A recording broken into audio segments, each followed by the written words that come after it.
as long as I can remember in my life, I always believed the lie that my worth and value was dependent upon the things that I did, what I owned, and in how I looked. And this mentality left me with a huge void in my life that became like fuel to making many more choices that would end me up with much regret and guilt and shame.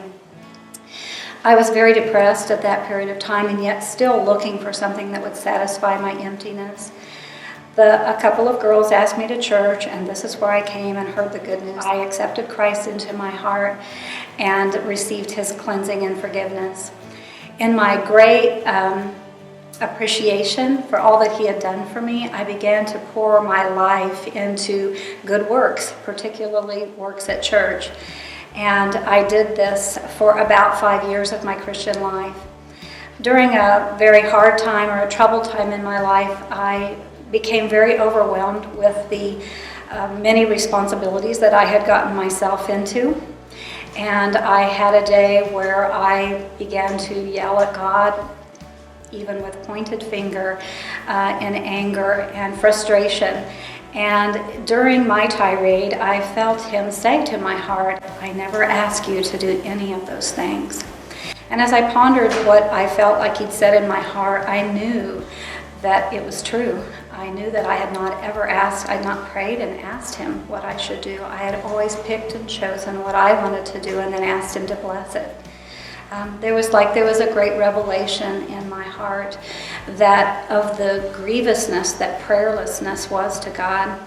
And I saw how steeped in my pride and my self-sufficiency and my unbelief that it was. That was the beginning of a huge change in my Christian walk. I began to realize that instead of me picking and choosing what I wanted to do and asking him to bless it, that I needed to come before God every day and surrender and ask him what he wanted me to do, and then move out in obedience to what I heard him say. Prayer had been the missing element in my Christian life.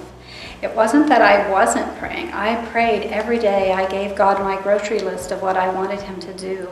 But now, with open Bible, God would teach me a new way to pray, a life-changing way and a world-changing way. One of the things that I've enjoyed doing most here is connecting with other people who have a similar heart to know God. And I've been a part of a small group on Wednesday night where we, in our discipleship studies, are learning how important it is to meet with God. And we come together on Saturday morning, the second Saturday of every month, and we spend a half a day, about 4 hours at least, with God in prayer. When we first began, it was such a hard thing for the girls to even imagine spending 3 hours in prayer. What would I say? What would I do?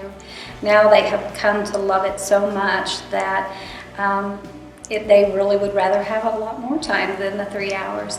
After we finish our time of being alone with God, we gather together and share what He's put on our hearts. And it's just full of so much of wonderful conversation that encourages everyone's heart.